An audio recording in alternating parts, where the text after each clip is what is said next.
Gusto estar con ustedes, su profesor Edgar Blessing, deseando que todos se encuentren bien. Veremos ahora cómo se originó la integral. La integral nace de una necesidad.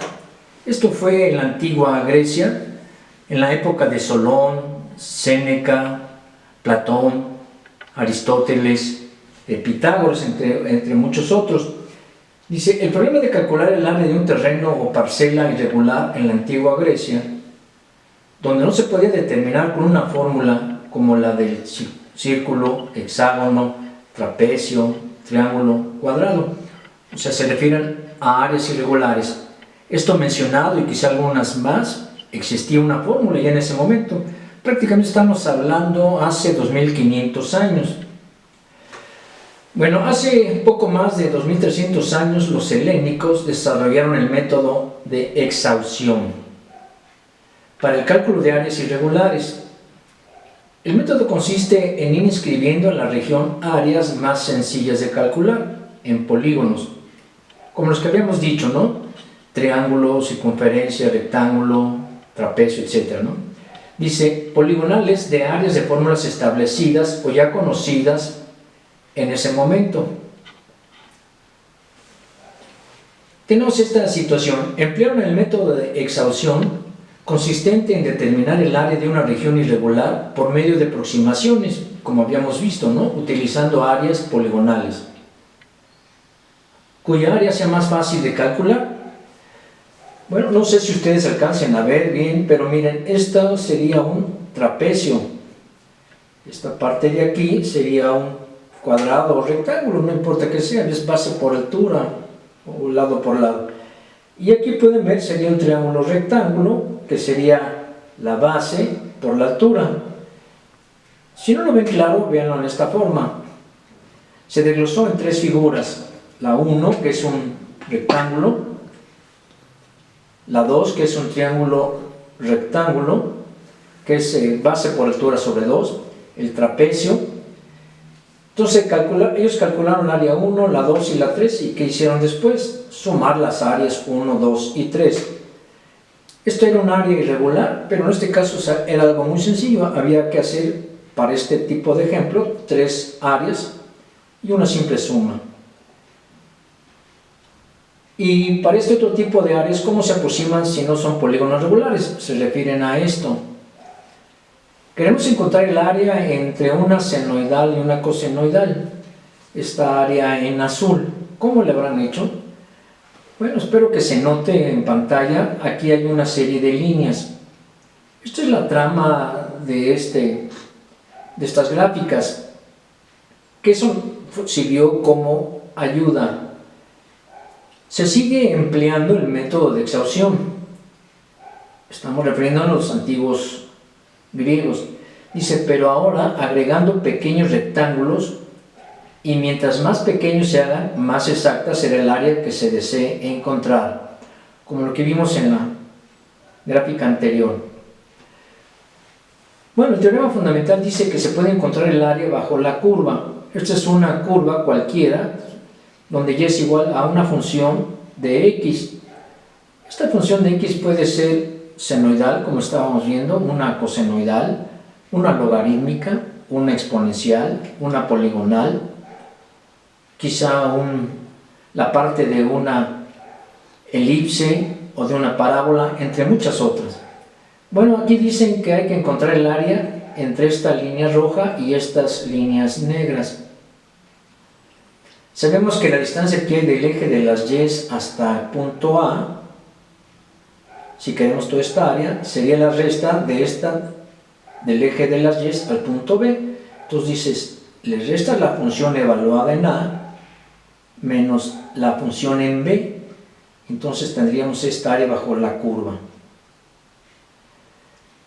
¿Qué hicieron ellos? La misma situación que en el caso de las áreas irregulares. Ahora no lo seccionaron en trapecios o rectángulos o triángulos, sino en barritas. Barritas rectangulares. Mira, aquí hay 1, 2, 3, 4, 5, 6, 7 barritas. El problema radica aquí. Aquí no estamos considerando esta área, o aquí pasamos del área, etc. Pues pueden ver que hay errores. Se calculó y aproximadamente el 7% se encontraba un error. Bueno, pero ¿qué sucede si sabemos el área de este rectángulo por la base?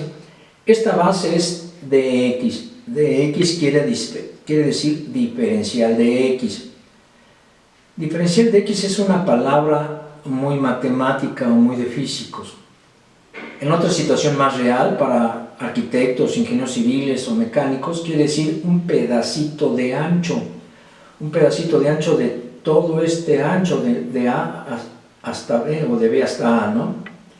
Entonces, puedes sumar 1, 2, quedamos 7 barritas de diferente altura. Mira, aquí hay una chaparrita, aquí hay una más alta, pero todas del mismo grosor, que se llama diferencial de x o un pedacito de ancho, en palabras más llanas o coloquiales. Bueno, quedamos en que el error es un 7%. ¿Sabes qué hicieron? Pusieron más. Creo que aquí son 14 o 15 barritas o 16. ¿Qué sucede? Que el error entre los espacios que faltaban o sobraban se iban haciendo menos.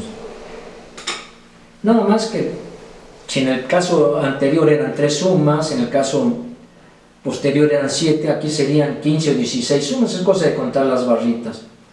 Era un problema, pero ahora el error del 7% bajó a un 2, entre un 2 y un 3%.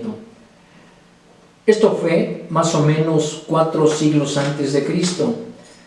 17 siglos después de Cristo se desarrolló el cálculo integral. Aquí pueden ver ustedes, aquí tenemos una área, esta zona gris. Esta es la función que se llama f de x. Como les indicaba, la función puede ser una parábola, una exponencial, una poligonal, lo que ustedes quieran. Y la queremos limitar el área desde este punto A hasta este punto B. Bueno, aquí está la suma, dice suma todas las barritas desde la 1 hasta la enésima, quiere decir hasta la última barrita de acá, donde la función es evaluada en cada punto de las abscisas, nos da h, que es la altura, por la diferencial de x o delta x, es un pedacito de x, como ustedes pueden ver. Entonces, ustedes tienen la altura por la base, nos da un área. Obviamente aquí, para que se pueda ver, la barra la pusimos muy ancha, pero en este caso, ustedes recuerden que ¿qué es la derivada? La derivada es la pendiente de la recta tangente. En este caso hay aquí una tangente en este punto. Entonces esa altura en este punto de su ordenada por el microgrosor, algo muy pequeño, nos da una área muy pequeña. Es un área no pequeña, yo diría micropequeña o nanopequeña. ¿Eso qué pasaría? Bueno, es la suma de todas ellas y eso nos daría una área bastante exacta. Bueno, aquí esta barrita exageradamente grande, nada más para que se pueda ver, dA quiere decir diferencial de área o una microárea. Yo pondría una nanoárea, o sea, algo muy pequeño. Entonces, con la derivada encontramos aquí el punto y ese punto tiene una altura h. Como hay miles o millones de barritas, hay que sumarlas. Nada más que ahora ya no se preocupen en sumar como en el primer caso 3 áreas o 7 áreas o 15 áreas. Aquí se aplica el cálculo integral. ¿Qué es esto? La diferencial de área, en este caso es sumar todas, se convierte en área. Juntando, integral quiere decir suma desde aquí hasta acá.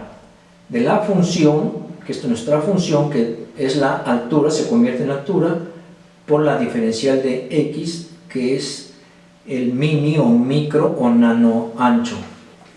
Y esto nos va a dar un área completamente exacta.